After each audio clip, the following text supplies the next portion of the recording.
Friends, मैं अर्चना आपकी host अपने चैनल खुद से रूबरू में आप सबका स्वागत करती हूँ। फ्रेंड्स, अगर आपने मेरा चैनल सब्सक्राइब नहीं किया है तो उसे सब्सक्राइब कर लीजिए और बेल आइकन की बटन को भी प्रेस कर लीजिए ताकि मेरी आने वाली स्टोरी आप तक सबसे पहले पहुँचे। अगर आपके पास भी कोई स्टोरी है तो आप मेरी इंस्टाग्राम आईडी पे भेज सकते हैं, मैं उसे जरूर ऑन एयर करूंगी। तो चलिए चलते हैं आज की स्टोरी की तरफ। कटे हाथों का रहस्य, लास्ट पार्ट। विकास की कार एक कारखाने के पिछली तरफ रुकी।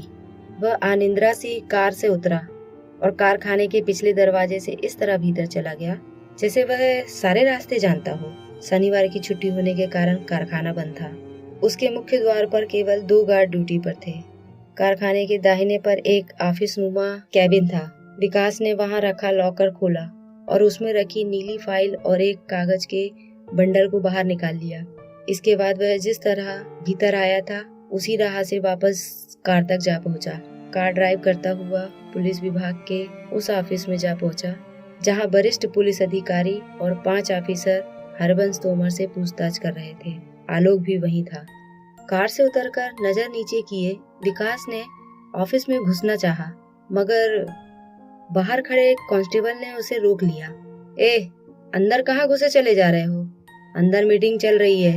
इस पर एक भयानक हुंकार भरते हुए विकास ने उन कांस्टेबलों की तरफ देखा। आग की चीख के साथ दोनों ने एक साथ दिल दहलाने वाली चीख मारी।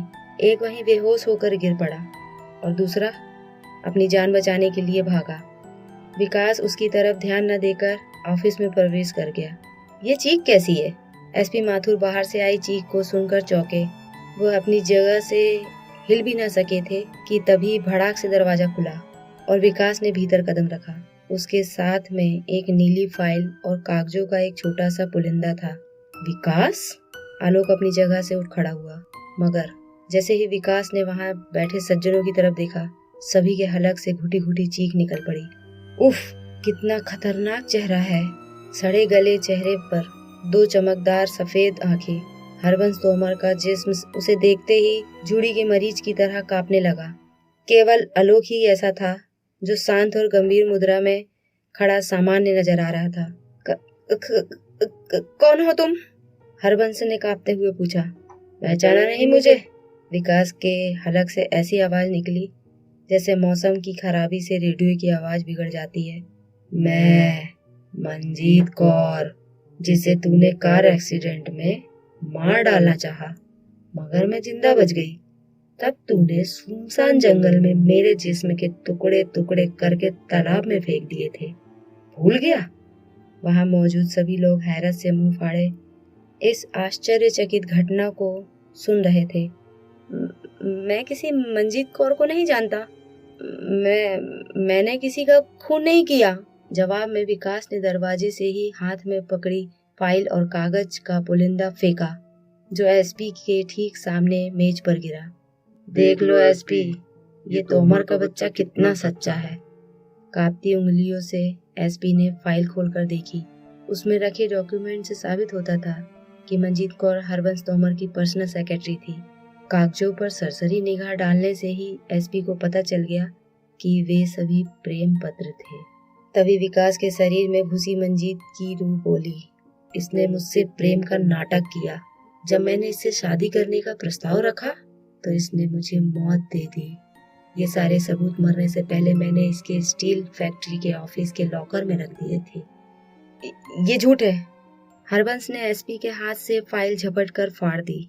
उसी पल विकास का जिस्म धाए से फर्श पर गिरा और कक्ष में हरबंस तोमर की चीखें गूंजने लगी। वह अपने हाथों को अपनी गर्दन पर इस तरह चला रहा था जैसे किसी अदृश्य शक्ति से अपनी गर्दन छुड़ाने की चेष्टा कर रहा हो।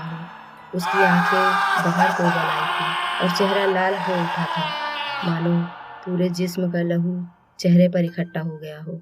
कक्ष में बड़े से बड़ा पुलिस अफसर मौजूद था, मगर किसी की अक्ल इतना काम नहीं कर पा रही थी कि अदृश्य शक्ति से हरबंस की जान को कैसे बचाया जाए।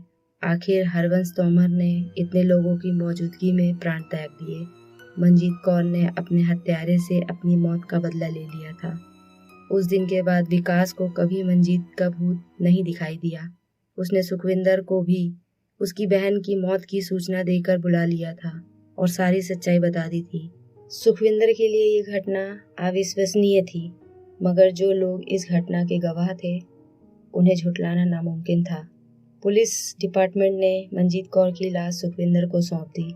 जब उसने चिता को आग दी तो उसने स्पष्ट देखा चिता से एक लौ निकलकर आकाश की तरफ उड़ी और फिर आसमान की धुएं में विलीन हो गई। मंजीत कौर की आत्मा को शांति मिल चुकी थी। तो फ्रेंड्स, यहाँ स्टोरी खत्म होती है। बताइएगा कि मेरी स्टोरी कैसी लग रही है आपको, और आप भी किस टॉपिक पे स्टोरी सुनना चाहते हैं मुझे कमेंट करके जरूर बताइए। और इस बार का मैंने स्टोरी का जो लाइक का टारगेट है वो 100 रखा है। 100 लाइक तो आने ही चाहिए। ज़्यादा बड़ा नहीं है, पर मैं उम्मीद कर सकती हूँ कि आप सब इसे लाइक जरूर करेंगे। तो मिलते हैं एक नई स्टोरी के साथ। तब तक के लिए मुझे इजाज़त दीजिए। Bye bye.